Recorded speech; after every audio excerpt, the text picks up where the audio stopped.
Bonsoir à tous, c'est Foot-A-Vision. Aujourd'hui, on va parler de la Ligue des Champions, du tirage au sort de nos clubs français, c'est-à-dire de Monaco, PSG et Marseille cette saison. Nice n'a pas pu se qualifier, sans remis en troisième coup de barrage contre le Benfica. Aujourd'hui, dans ce podcast, je vous demanderai de vous abonner à la chaîne et de liker et partager à vos amis. Ça m'aiderait au référencement de la chaîne. Et je vous en remercie. On parlait de Marseille cette saison. Malgré l'écriture que j'ai faite, je m'attendais à un tirage assez désastreux pour Marseille. Mais je dirais que Marseille a eu toutes ses chances de se qualifier. Après, tout dépend. Moi, quand je vois leurs résultats en championnat et leurs résultats dans le championnat de l'année dernière, je ne suis pas rassuré du tout.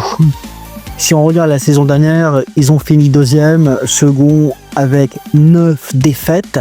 Je dis bien 9 pour un club qui est vice-champion sans avoir joué la Coupe d'Europe, ce qui est énorme, voire même pour moi, être vice-champion comme ça, c'est honteux, surtout quand tu es l'OM. Et le pire, c'est avec 19 points d'écart avec Paris. Déjà, tu aurais dû être champion cette saison en 2024-2025 et tu finis avec 19 points d'écart et 9 défaites. Naples, eux, ils ont été champions sans être en Coupe d'Europe l'année dernière. Et là, quand je regarde cette saison en 2025-2026, ils commencent très mal. 2 défaites contre Rennes, 1-0, et contre Lyon, 1-0. La seule victoire, c'est contre le promu Paris FC. Moi, ça ne m'arrache pas du tout cette saison de l'OM. Ils ont intérêt à donner une bonne image contre le Real. Je les vois pas faire autre cette année qu'une 5e ou 6e place. Parce que pour moi, l'OM doit se concentrer sur les petits clubs qui peuvent rapporter une majorité de points, au moins minimum 60 à 70. Les gros, c'est mort.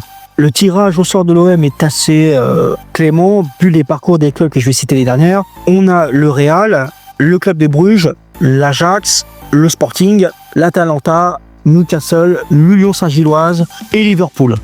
Alors, le Real, on commence pour la première adversaire. Nouveau entraîneur, beaucoup de critiques injustifiées l'année dernière. Moi, j'ai pas compris pourquoi les critiques du Real étaient comme ça. Moi, je trouve qu'ils ont fait une très bonne année de transition. Finaliste en Coupe du Roi, deuxième de Liga, demi-finaliste de la Coupe du Monde des clubs, quart de finaliste de la Ligue des Champions. Pour moi, ils ont fait une très bonne année de transition l'année dernière. Par rapport à 10-15 ans, quand Pérez avait racheté 200 millions d'euros de joueurs, ils sont fait éliminer en 8e par Lyon. Ils ont perdu en quart de finale de Coupe du Roi. Et ils ont fini, je crois, 2e ou 3e. Je trouve que ça n'a pas été terrible cette saison-là en 2009-2010. Mais bon. Là, cette saison en 2024-2025, ils débutent par 3 matchs, 3 victoires. Là, ils ont un nouvel entraîneur, Xabi Alonso. Le problème du Real, ce que je dis souvent, ils gagnent des titres, mais ils ne savent pas les défendre, voire même les dominer. Ça, c'est vraiment un vrai paradoxe du Real que j'ai jamais compris au fil des années. Alors, le club de Bruges, club belge, il domine le championnat depuis 2016, 6 titres de championnat en 9 ans. Ils ont fini second l'année dernière, ils ont perdu les titres de champion belge par l'Union Saint-Gilloise. Mais par contre, ils ont remporté la Coupe de Belgique, ils n'avaient pas remporté depuis plus de 10 ans. Ils sont très réguliers en Europe, ils font des bons parcours, c'est un club en Belgique qui est très sérieux, c'est un des clubs qui rapporte le plus d'argent, c'est le seul qui a vraiment de liquidité.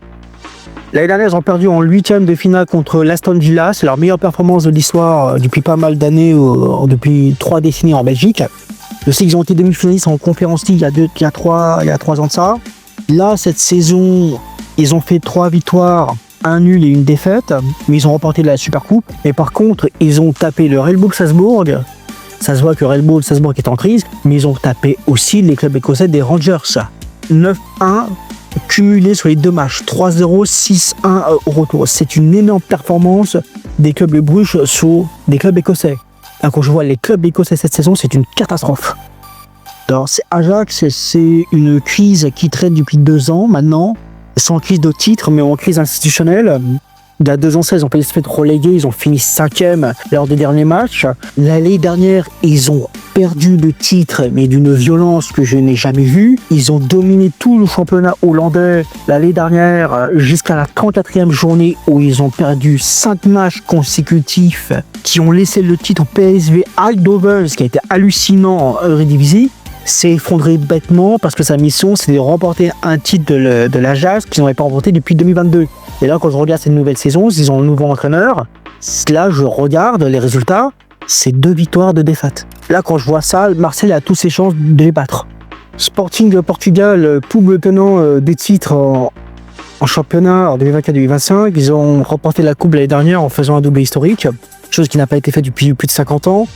Ils ont perdu cette saison contre Benfica en Supercoupe et Porto en championnat. Mais d'après ce que je vois en résultat, c'est 3 victoires, 1 défaite. Ils sont 4e du classement pour le moment. J'espère qu'ils défendront leur titre, qu'ils domineront le Portugal dans les années qui viennent. Mais malheureusement, ils perdent toujours des éléments précieux pour faire survivre le club. Ils ont perdu il y a 2 ans Amorim, et là ils ont perdu Coquerez, leur attaquant favori, qui aura remporté le doublé cette année-là. Atalanta, club italien, équivalent de Parme, oui j'assume ces propos. Ils ont remporté l'Europa League en 2024, et ils ont fini 3e l'année dernière devant la Juve, mais derrière Naples et l'Inter. Là, ils ont perdu Gasperini, qui est resté au bout de 10 ans au club, qui a fait ce que l'Atalanta est devenu aujourd'hui.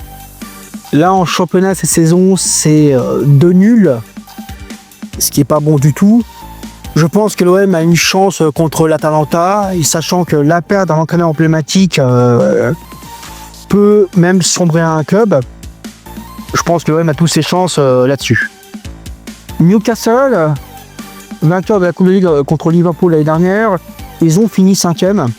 C'est une équipe qui manque de stabilité. Je trouve que on parle beaucoup de Newcastle, mais pour moi c'est une équipe assez instable vu les résultats performants depuis 3 ans.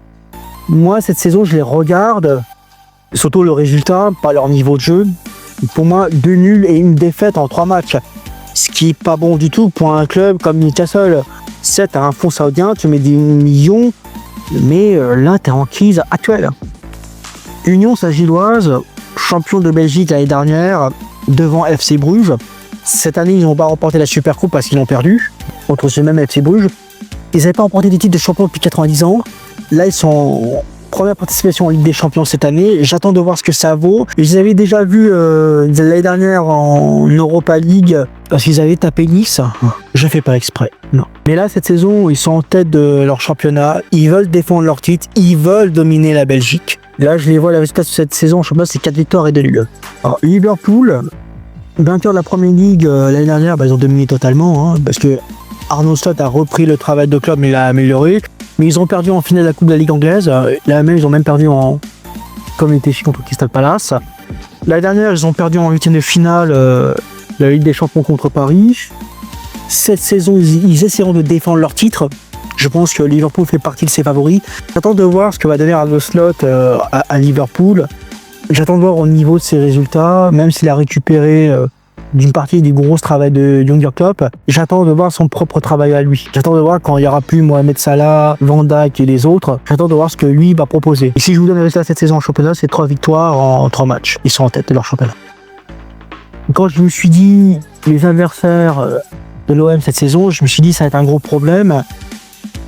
Mais moi quand je les regarde, quand j'ai analysé leur saison l'année dernière et cette saison aussi, je pense que l'OM a tous ses chances de se qualifier en barrage. Déjà contre le Real et Liverpool c'est mort, c'est pas possible. Je pense que les matchs les plus importants contre l'OM c'est l'Ajax, le Sporting et le Bruges et l'Union Saint-Gilloise. Parce que certains clubs, c'est des clubs qui montent en puissance. Et aussi l'OM doit prouver ce que vaut vraiment en Europe cette saison. Moi je veux voir ce que vont proposer. Ça c'est un vrai problème de l'OM. C'est qu'une saison ils font une saison magnifique et la deuxième saison ils feront une saison éclatante. Après contre l'Atalanta et Newcastle, on verra, je dirais 2 nuls ou 2 défaites. Pour moi, maximum, l'OM peut faire pragmatiquement entre 10 et 12 points et positivement 14 ou 15 points. Et je les vois bien paralystes cette saison en Ligue des Champions. Si vous êtes supporter de l'OM, donnez-moi votre avis dans les commentaires. Abonnez-vous, partagez, commentez. Merci de m'avoir écouté. On se voit la prochaine pour le cas de Monaco. Merci, au revoir.